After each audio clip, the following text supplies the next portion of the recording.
Parangur or Parankur, and Parakaris was an ancient Near East astral goddess who originates in Elamite religious beliefs.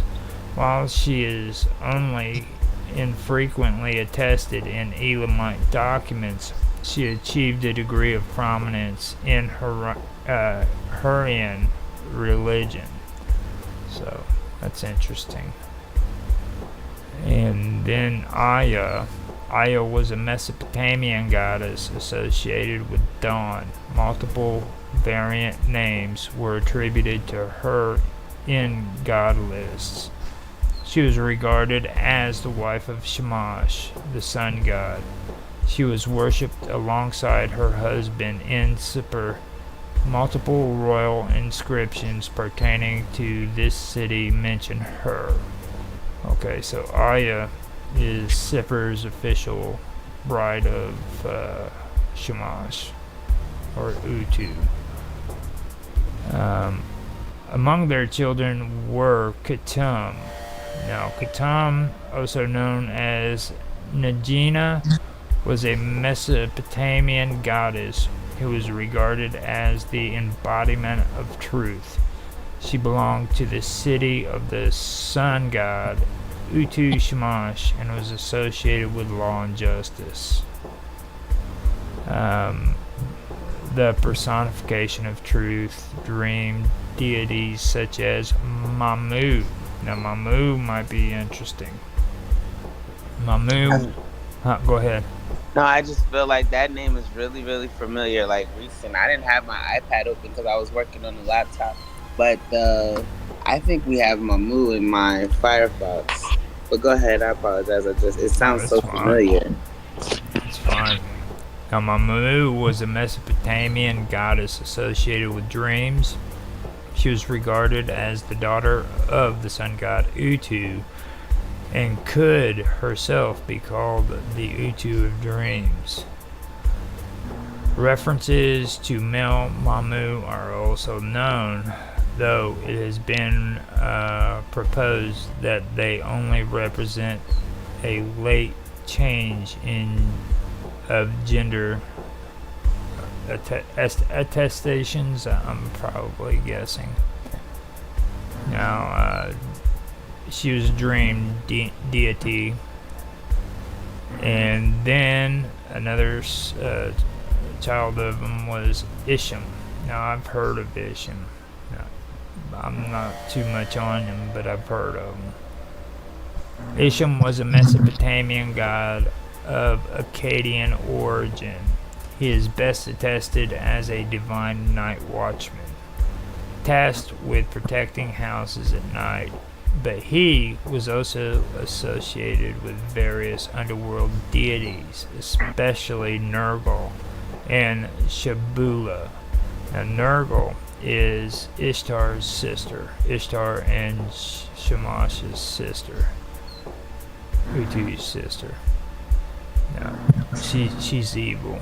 She's the bad guy. She's the one that freaking hung Inanna from freaking hooks and killed her. Oh, wow. Yeah.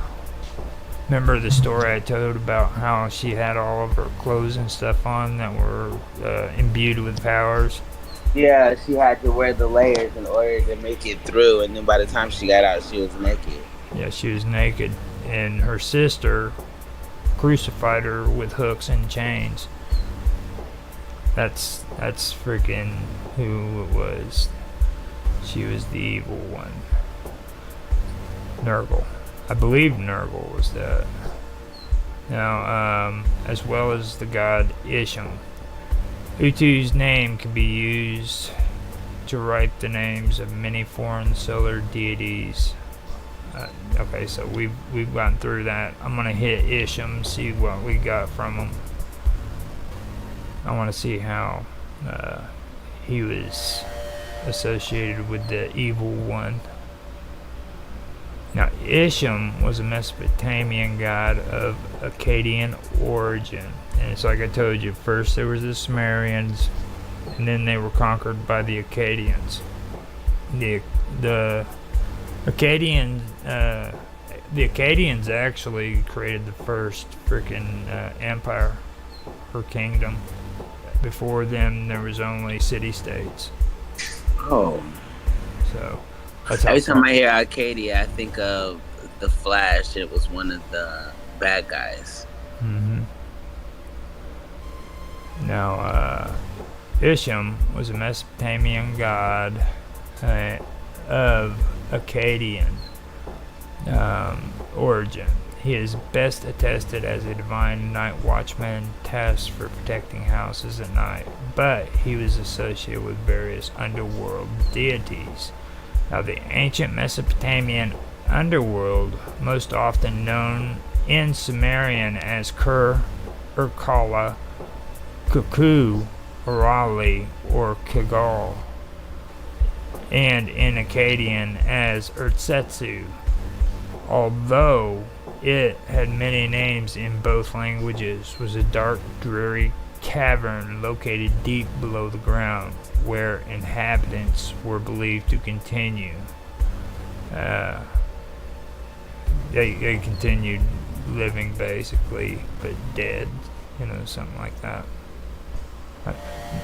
With various underworld deities, especially Nergal. Now, Nergal was a Mesopotamian god, worshipped through all periods of Mesopotamian history, from early dynasty to Neo-Babylonian times. Now, this isn't her. This is Nergal. I believe Nergal was the one I was telling you about that was married to Ishtar, or Inanna, and he got turned into a snake. Oh, because he had to go back as something. He could only go back as, yeah. You had to go back as something, and they put him as the lowest form because of the stuff that he was doing. He was shady. He was the one that was sitting up on his throne and just laying back. She was doing all the work, right? She was dead down in the freaking underworld. Ishtar was, and Anna was, and he's her husband, just chilling out on the throne, being lazy, not doing nothing. Not even thinking about it, right? He didn't even care.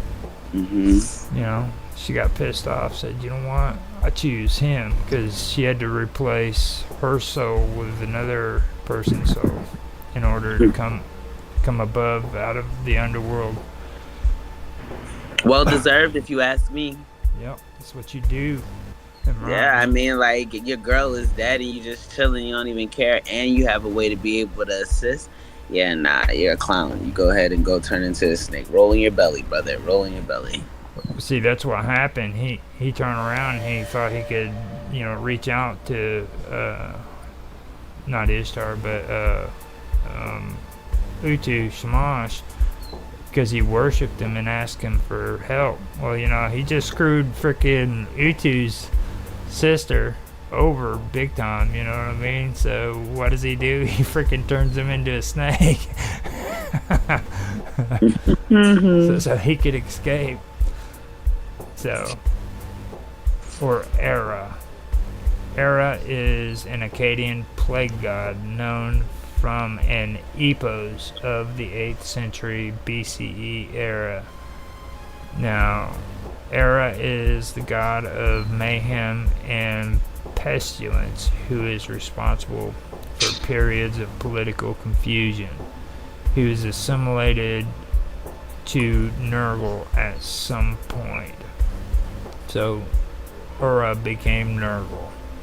And Shubulu. Shubulu was a Mesopotamian god. He was associated with the underworld and commonly appears in association with Nergal, Isham, Las, and other deities of similar character. He was worshipped in small settlements such as Sippar, Subala, and Lagaba. He was associated with fire, but was not exclusively a fire god, unlike Gibel. And Gibel, also known under the Akkadian name Gira, was a Mesopotamian god associated with fire, both in its positive and negative aspects. He also played a role in ritual purification. Textual sources indicate his symbol was a torch, though no representations of him have been identified. So he was associated with fire, but was not exclusively a fire god, unlike Gibble. And that's who Gibble or Gibble, Gibil. Gibble. Now, while he was not considered to be one of the major gods, he was commonly worshipped and appears in many theophoric names. In bilingual text, he could be associated with Sumerian Hindersaga.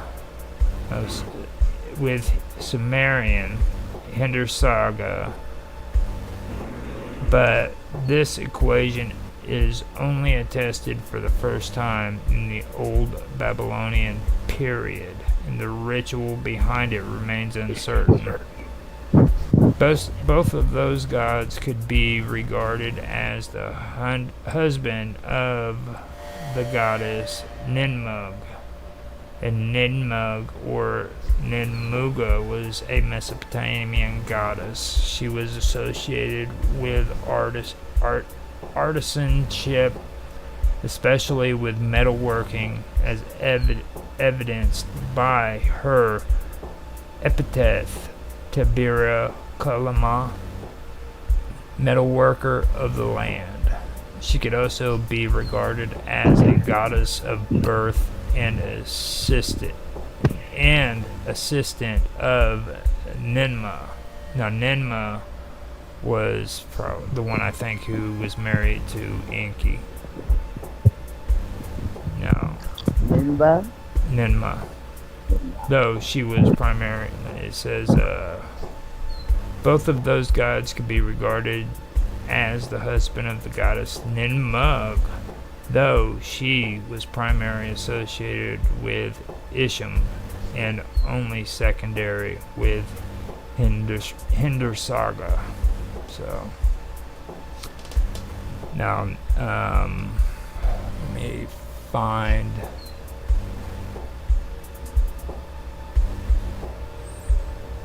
Yeah, there we go. Ninma. Now, Ninhursag, that's her. Yep. Ninhursag.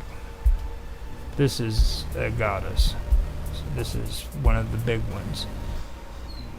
Okay, Ninhursag is Sumerian, sometimes transcribed Ninhursag or Ninharsag or Ninhursaga, also known as Damgolnuna or Nimma.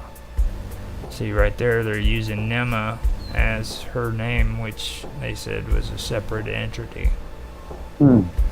So, and somebody say something. No. Alright.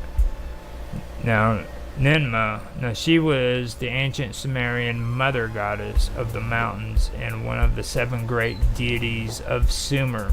She is known earliest as the nurturing or fertility goddess. Temple hymn sources identify her as the true and great lady of heaven, possibly in relationship to her standing on the mountain and kings of Lagash. Now, Lagash is another one. Lagash is the bad city. Okay, nobody liked Lagash. Why? They were warriors, and like the only thing they cared about is fortifying their cities and attacking the other cities. Like, remember how I told you they were all set up like city-states? Yeah. These were the bad guys. These were the ones that came in to try to steal your crops and freaking bring down your walls. That's why nobody liked them. Yeah, they were the bad guys. Memes. Yeah. And kings, okay, possibly in relation to her standing on the mountain, and kings of Lagash were nourished by Ninhursag's milk. She is the tutelary deity to several Sumerian leaders. Her most well-known myths are Enki and Ninhursag. Describing her dealings with Enki resulting from her sexual exploits. And Enki and Ninma, a creation myth wherein the two deities compete to create humans. She is referred or makes brief appearances in others as well, most notably as the mother of Ninurta in the Anzu epic. And Ninurta is possible meaning Lord of Barley, also known as Ningirsu in Sumerian, meaning Lord of Gursu, is an ancient Mesopotamian god associated with farming, healing, hunting, law, scribes. Yeah. Now, I believe Ninurta might have been the idiot that got taken down to the underworld. Ninurta. He was the one, I think. Yeah, Ninurta, also known as Ningirsu, is an ancient Mesopotamian god associated with farming, healing, hunting, law, scribes, and war, who was first worshipped in early Sumer. In the earliest records, he is a god of agriculture and healing, who cures humans of sicknesses and releases them from the power of demons. In later times, as Mesopotamia grew more militarized, he became a warrior deity, though he retained many of his earlier agricultural attributes. He was regarded as the son of the chief god Enlil in his main cult center. Yeah, hold up, yeah, Ninurta, that right there.